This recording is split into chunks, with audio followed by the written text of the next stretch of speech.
Yes, I'm Andreas from TYIN Architects, and we're here to present our work in Tokyo, in Gallery Ma. And of course we're very honored to be here. Unfortunately my colleague Yasha Hanstad didn't make it this time. The idea behind the exhibition was to present more than just architecture as physical forms and structures, and also we're really interested in what's going on behind the building itself, the processes of how you design it, how you meet the people that build it and use it. And that's also why we chose to title the exhibition Human Architecture. So there's a significance of the human aspect in our work that we feel is often neglected in exhibitions in a normal situation. So we wanted to present the people we worked with, the human aspect of the projects. By doing this, we could let each and every team member tell their story and how they feel their contribution affects architecture in the process and also in the end product.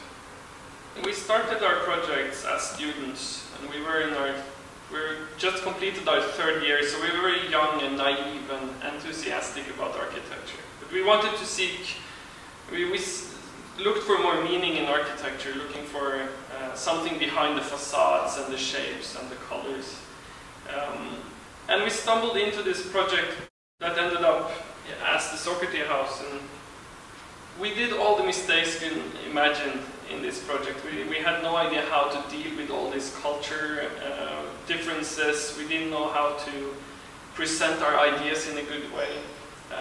We bought the wrong things from the wrong people, and we spent a lot of energy and time and money on things that didn't really lead to good solutions. I think the key lesson we learned is that interaction with the people we're working with is crucial to be able to find solutions that are adapted to local circumstances, both economy, social rules and culture, climate of course, which is you just have to deal with when you're an architect.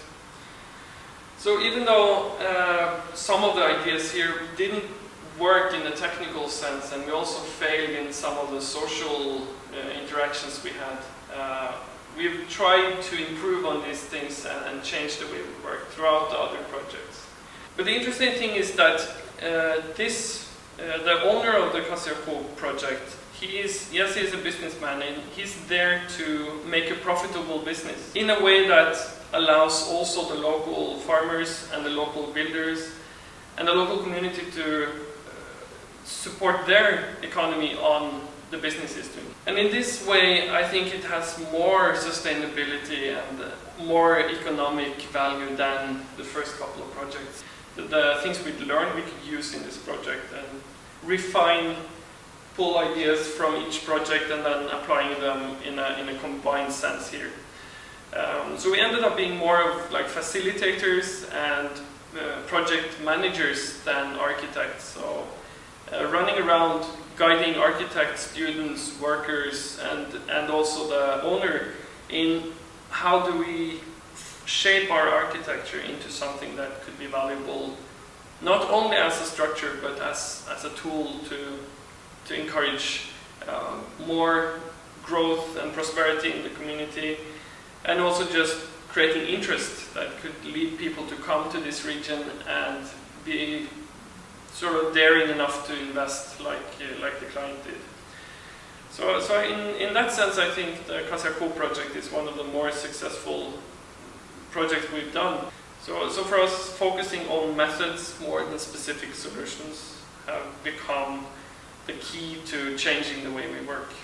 So the toolbox might represent the core of what TYIN believes in. It is a description of methods and ideas that we have experienced and found and are using in our daily work. And I think the centerpiece is the most important, where you have the image of a heart and the statement "put some heart into it." At the same time, we also have more playful tools like the Rubik's Cube, where it might be a symbol of just disconnecting occupying yourself with something that's not necessarily all professional or all practical, but actually gives you some outlet to frustration and these things. And at the same time, solving the Rubik's Cube seems quite complex when you don't know how to do it, but when you know the techniques and know the methods, you can actually create a whole of it without any large effort. So some of these things have several meanings that I think tells a very nice story, and people that find these drawings can choose to understand them as they want. TYIN started with us as students, and we try to involve students as much as possible, giving the students that we work with the opportunity to feel the same connection to the architecture as we have through our projects. For instance, in the Lista project, you might see in some of the pictures that we just have a grassy field and we have no idea where to start.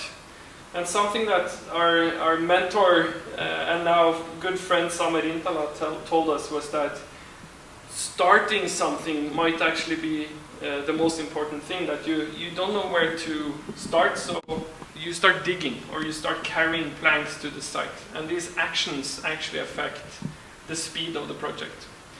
So for the human aspect and the items that the people involved has been contributing with, I think Kasama Yamtris, or Piploy as we call her, is one of the most interesting one. And so Piploy brought these 3 seeds from Thailand, and when you find them in the nature, they could either grow into a plant by themselves, but sometimes the seed dies and it lies on the floor, and some new plant might be sort of sprouting off of the seed, which is interesting because when you do something as an architect, you don't necessarily get what you expect. It can be the breeding ground for new ideas and new projects.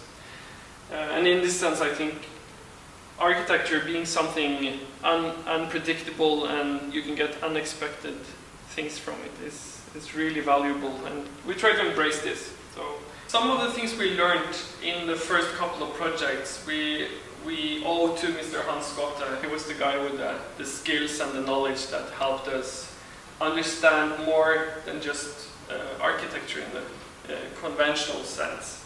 He has specialized in how to deal with social aspects of architecture and forced us to think about aspects of our work that we would never think about if we stayed in Norway.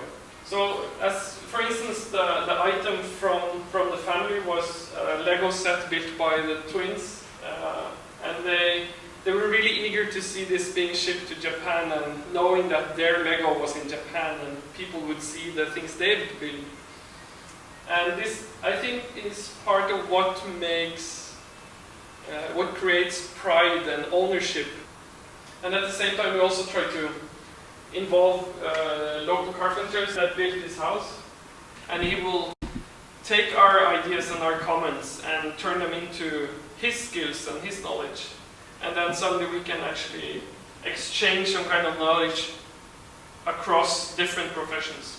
We also have Per from not far outside of Trondheim that deals with materials. So what Per does is he just takes timber that aren't necessarily useful, short pieces that can't be used for anything else, and then he creates cladding materials and new products out of this, adding value to really cheap materials. For Yashar, he chose to show the logo that we've cut with this water jet cutting machine, which is one of his ways of dealing with the aspects of the project. He's very precise and he's to the point, and he also likes these. He likes to work with the things that are a bit challenging, like there's a resistance in steel that's interesting. And as for me, I've chosen to show some puzzles that we've used in earlier exhibitions that allows people to interact with the design in some way. The stories of the people are presented through not only a picture of them, but also their tools and what they do and how they affect the project.